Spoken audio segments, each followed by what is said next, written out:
Good morning बच्चों। बेटा आज जो हमारा नेक्स्ट टॉपिक है वो है resolution of A vector. Resolution मतलब किसी भी एक वेक्टर को रिजॉल्व करना, मतलब तोड़ना दो या दो से ज्यादा कंपोनेंट मतलब वेक्टर्स में। ठीक है, तो और जिन वेक्टर्स में एक वेक्टर्स को तोड़ेंगे, स्प्लिट करेंगे, उन वेक्टर्स को बोलते हैं बेटा हम कंपोनेंट ऑफ वेक्टर्स। और साथ में जो वेक्टर्स जिनमें एक वेक्टर को तोड़ा, उन सभी का इफेक्ट जो होगा मिलकर वही होगा जो एक सिंगल वेक्टर का है। ठीक, तो जो रिजोल्यूशन ऑफ वेक्टर है बेटा, it is a process of splitting a single vector into two और more vectors which together produce the same effect. वो मिलकर वही उतने इफेक्ट प्रोड्यूस करेंगे as is produce by single vector alone. ठीक, the vectors into which is given vector is splitted, उसको क्या बोलते हैं बेटा? Component vectors. जैसे मान लो, देखो बेटा, हमारे पास दो वेक्टर्स हैं, एक ये ए वेक्टर है, दूसरा बी वेक्टर है। देखो ओ पी और पी क्यू वेक्टर मिलकर कहां जा रहे हैं बेटा? क्या प्रोड्यूस कर रहे हैं? ये ओ क्यू। जो डिस्प्लेसमेंट ओ पी से लेकर, मान लो डिस्प्लेसमेंट वेक्टर है ओ पी में गया, फिर पी से क्यू में, तो कितना डिस्प्लेसमेंट? O Q R. मतलब आर को हम दो वेक्टर में स्प्लिट कर सकते हैं। मतलब आर कितना आएगा? ए वेक्टर प्लस बी वेक्टर। तो जो अगर कोई सिंगल वेक्टर है, कोई दूसरा वेक्टर है, यहां से कोई ऑब्जेक्ट जा रहे हो, यहां पर जा रहे हो, तो चाहे आप इस रास्ते से जाओ, चाहे आप इन दोनों को मिला के जाओ, तो डिस्प्लेसमेंट क्या है? यहाँ पर बराबर है। तो मतलब जो आर है, आर डिस्प्लेसमेंट वो O P plus P Q के बराबर भी है। ठीक है, ओ क्यू जो है वो O P plus P Q, मतलब ओ क्यू क्या है? आर वेक्टर जो है वो इन दो वेक्टर्स में क्या कर सकते हैं बेटा? हम तोड़ सकते हैं। तो ये ए और बी वेक्टर हैं, ये इसके क्या आ गए बेटा? आर के, आर वेक्टर के कंपोनेंट ऑफ वेक्टर आ गए। क्लियर? ए और बी को क्या बोलेंगे हम? Component vectors. और ये उतना ही इफेक्ट प्रोड्यूस करेंगे टुगेदर जितना आर प्रोड्यूस करेगा।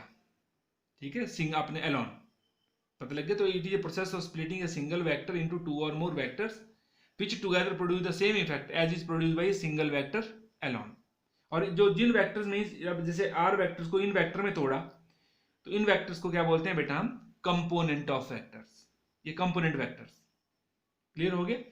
अब साथ में बेटा ध्यान देना है, जब जिन वेक्टर्स ने एक सिंगल वेक्टर को तोड़ा बेटा, अगर ये वेक्टर आपस में परपेंडिकुलर है, कितने डिग्री एंगल पे एक्ट कर रहे हैं? 90 डिग्री एंगल पे है, तो इन्हीं वेक्टर्स को क्या बोलेंगे बेटा? हम रेक्टेंगुलर कंपोनेंट वेक्टर्स। क्योंकि रेक्टेंगल में कितना होता है?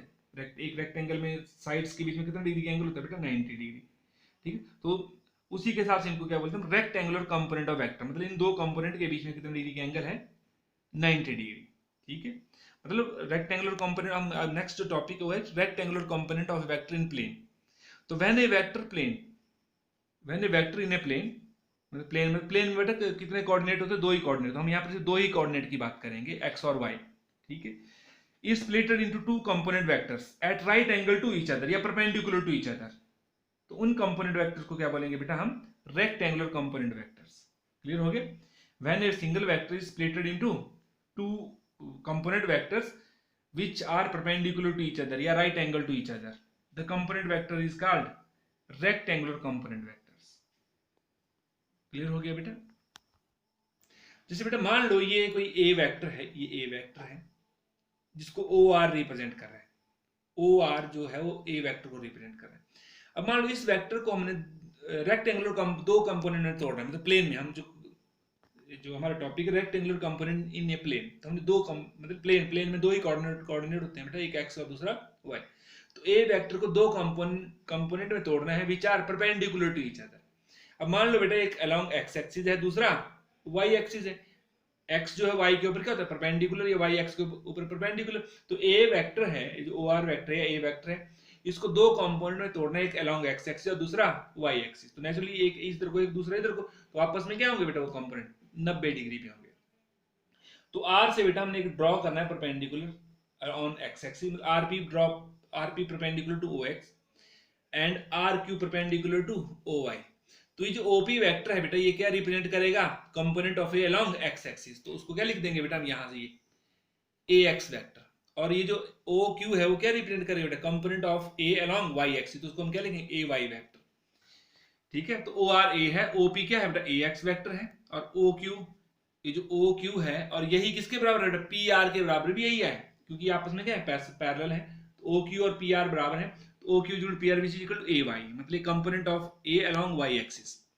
ठीक, अगर बेटा हम इस ट्राइंगल में देखें, ध्यान दो, in triangle O P R, देखो बेटा ओ पी और पी आर एक ही डायरेक्शन है, तो ओ क्यू के बेटा अपोजिट, तो ओ क्यू किसके बराबर आएगा, O Q is equal to O P plus P R. तो from triangle of vector addition in triangle O B कौन C, O P R, O R is equal to O P plus P R.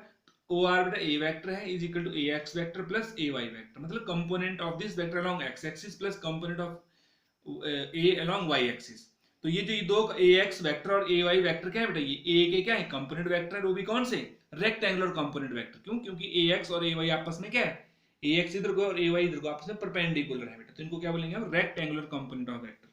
तो ए को हमने split कर दिया, ए X vector plus A Y vector, इन दोनों का effect वही होगा जो एक सिंगल ए वेक्टर का है। अब बेटा मान लो जो आई कैप है ये unit vector along X axis, और हमें पता है, और unit vector along Y axis क्या लेते हैं हम, जे कैप। और हमें पता है बेटा जो ए एक्स वेक्टर है तो इसको जो मैग्नीट्यूड है उसका कितना होता है, ए एक्स, ठीक है। अब हम किसी भी वेक्टर को बेटा, अब ए एक्स वेक्टर इधर को, और यूनिट वेक्टर क्या होता है बेटा,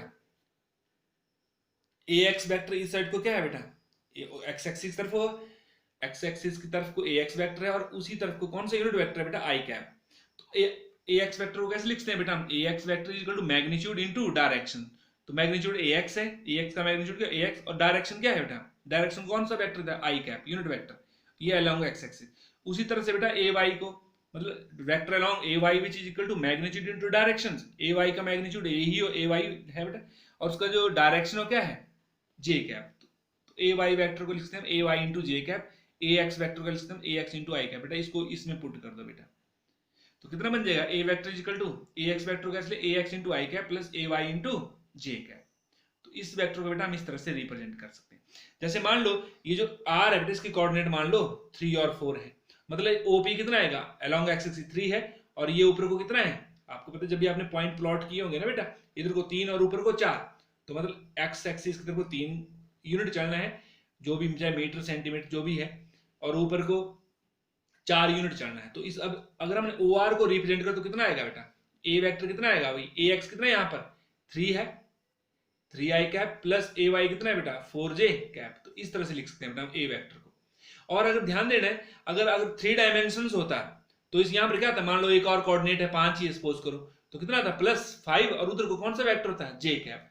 और यहाँ पर अगर 3 वेक्टर 3 डायमेंशन होते तो यहाँ पर क्या आता बेटा साथ में प्लस ए जेड वेक्टर। फिलहाल तो हम प्लेन की बात कर रहे हैं, तो अगर 3 डायमेंशन तो यहाँ पे प्लस ए जेड, और यहाँ पर क्या था प्लस ए जेड, और जेड की तरफ को कौन सा वेक्टर यूनिट वेक्टर लेते हैं, के कैप, तो प्लस ए जेड के कैप आता है बेटा। तो फिलहाल तो हम प्लेन की बात करें यहाँ पर, ठीक है।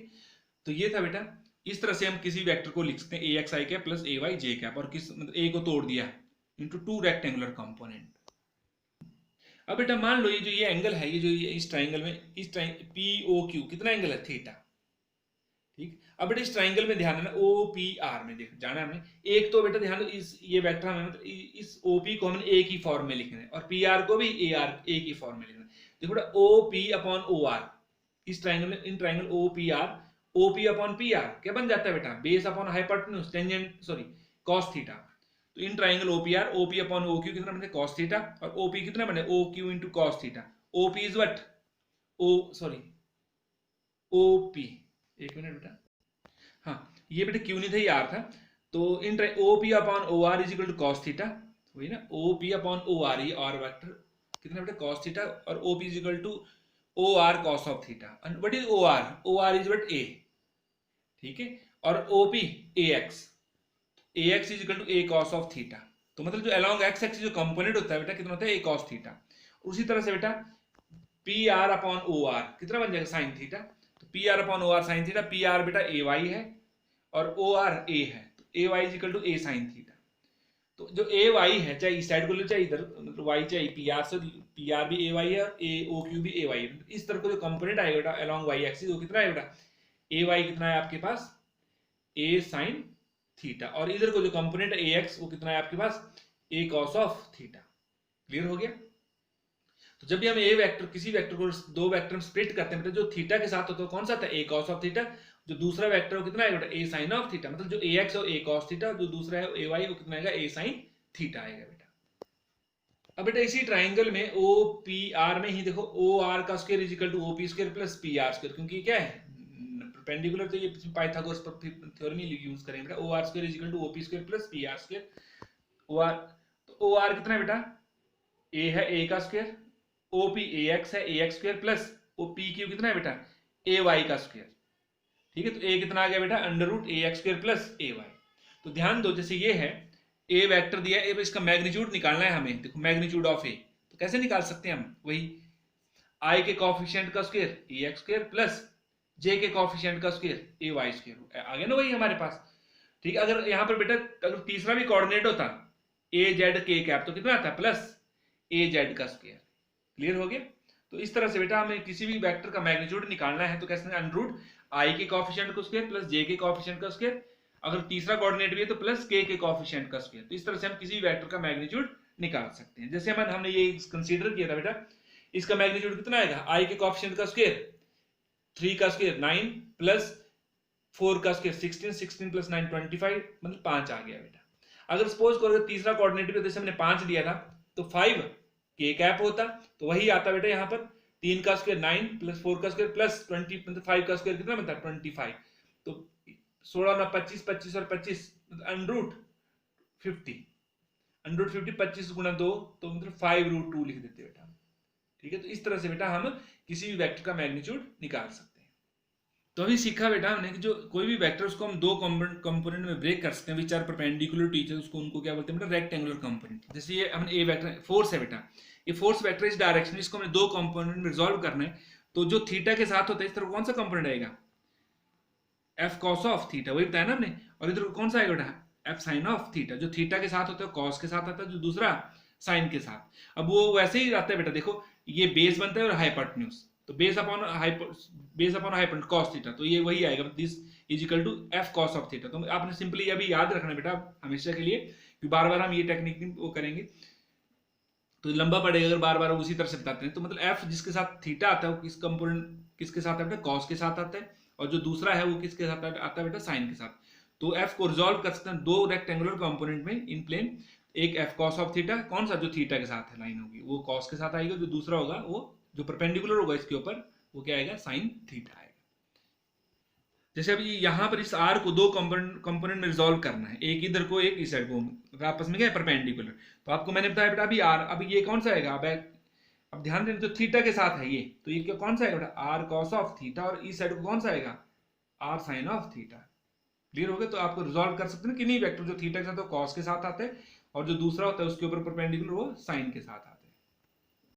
और जो मैग्नीट्यूड है किसी भी वेक्टर का कैसे आता है, आई के कॉफिशिएंट का स्क्वायर, जे के कॉफिशिएंट का स्क्वायर प्लस के कॉफिशिएंट का स्क्वायर अंडर रूट। तो जैसे आर वेक्टर मैंने ये लिखा है, तो इसका जो मैग्नीट्यूड आएगा आर वो किसके बराबर आएगा बेटा, अंडर रूट आई के कॉफिशिएंट 3 का स्क्वायर प्लस जे का कॉफिशिएंट विद साइन लेते हैं बेटा -2 का स्क्वायर प्लस 4 का स्क्वायर, जब माइनस का तो भी प्लस में आता है बेटा, 3 का स्क्वायर प्लस 4 -2 का स्क्वायर 4 प्लस 16 प्लस 4 20 और 9 29। तो इस तरह से बेटा मैग्नीट्यूड भी कैलकुलेट कर सकते हैं।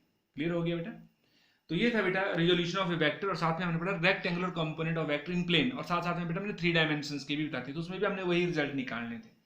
क्लियर हो गया बेटा। ओके बेटा, थैंक यू।